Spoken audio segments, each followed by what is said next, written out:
In this episode, we're talking about the iPhone 13. Guys, it's out now, it's done, it's completely ready to go. Oh, it's not? I can't even say that for click. Did you know to be a part of the Toilet Squad, you had to turn on the bell for all notifications? What are you waiting for? Hit that bell icon to make sure that you don't miss out on the next episode. All right, welcome back to Front Page Tech, everybody. FPT Fa Pa Ta, the show from one geek that is me to another that is you, that gives you the latest tech news, see what's happening. Listen, I know you guys like stories other than Apple, but I don't. And I'm John Prosser, and I make the rules here, because this is Daddy's show, okay? So show Daddy some respect and click that like button. Time for story number one.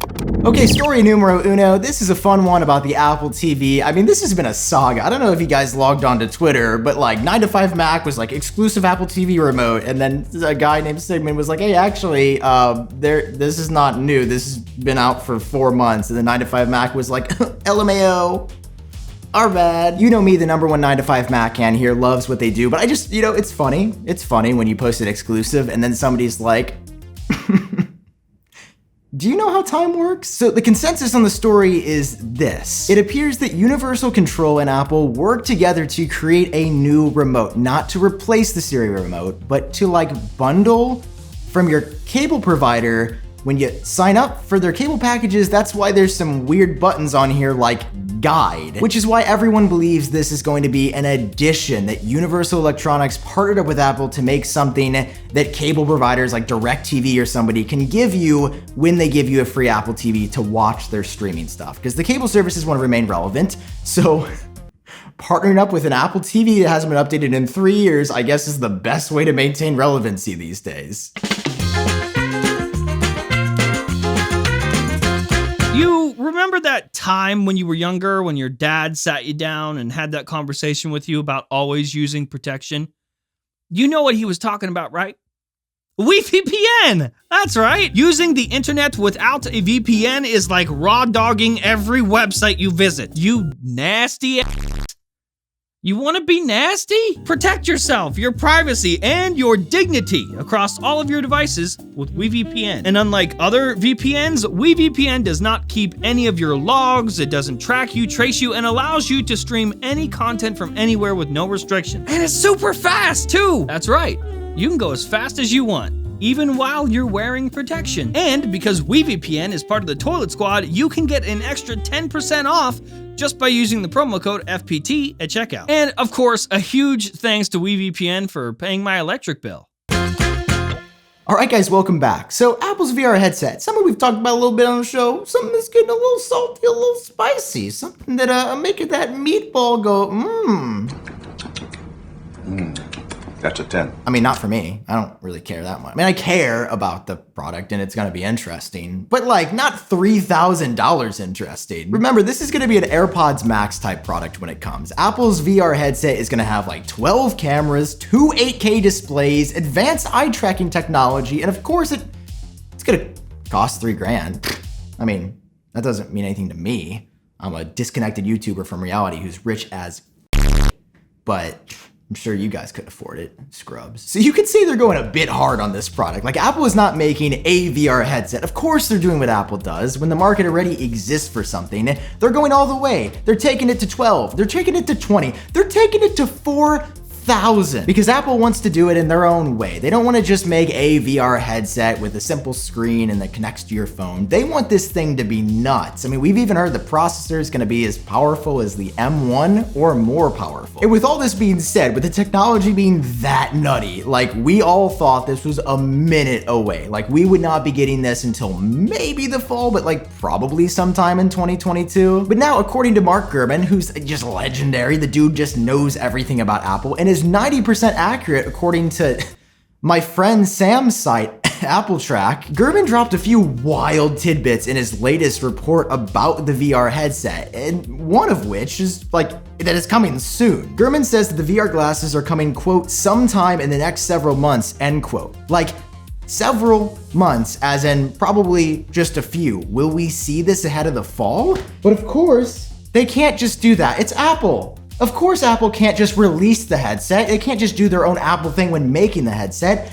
Apple has to do their Apple thing when they announce the headset. So not only is it coming in just a couple of months, Apple is apparently planning to do an in-person unveil for the headset. And Gurman talks broadly to how Apple, they don't really like the digital events. I mean, for you and I, it's great. We saw WWDC, the triple events in the fall that were so well produced, seriously. The drone shots? Are you kidding me? But Apple does it, apparently.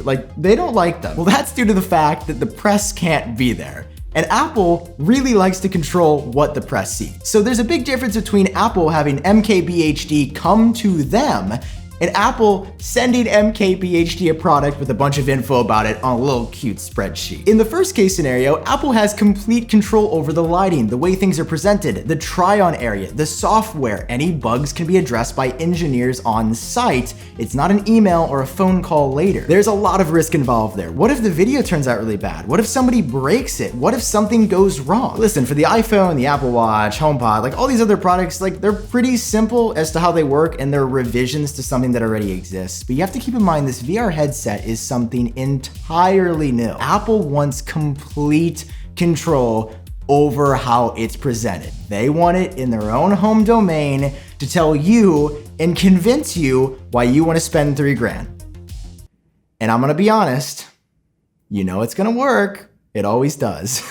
All right, and tertiary, third, our final story for the day, the iPhone 13. Man, this is a product that we are just so excited for. I mean, I can't even sleep at night, I'm so excited for it. I definitely don't talk about it just for the views. I mean, I do talk about it just because I love it. Hello, I like money. According to Kang, who is the #1 Apple source, the dude to this date has really gotten nothing wrong, is 97+% accurate on, again, this great site called Apple Track. I mean, who made this thing? Kang is known for sharing details that are 100% accurate, days before the event and just spoiling everything. And while some people might go home and cry about it, like you, I love it. I live for it. And Kang's latest update, which we all wait patiently for because, again, they are always spot on. In Kang's latest update, they report that the iPhone 13 has been finalized. I mean, to be fair, I do not read this language, but the person, Don Ru, who twittered it, they obviously can read it. What Kang is saying here is that the design and the planned features for the iPhone 13 are donezo.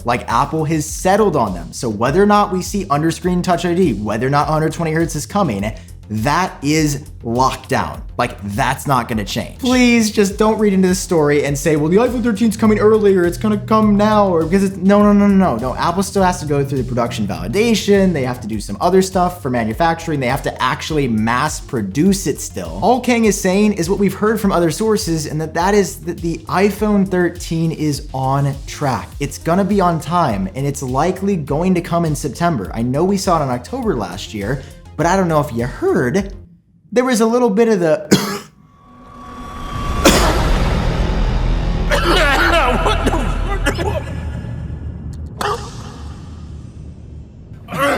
Oh, and that's gonna conclude today's episode. If you'd like to hit that, what? There's something wrong with the toilet. It's overflowing. I mean, yeah, I'm strapped, I'm ready to go.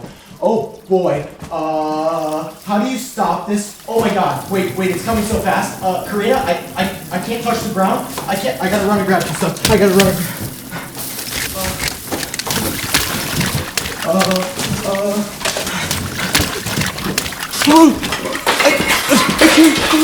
I can't.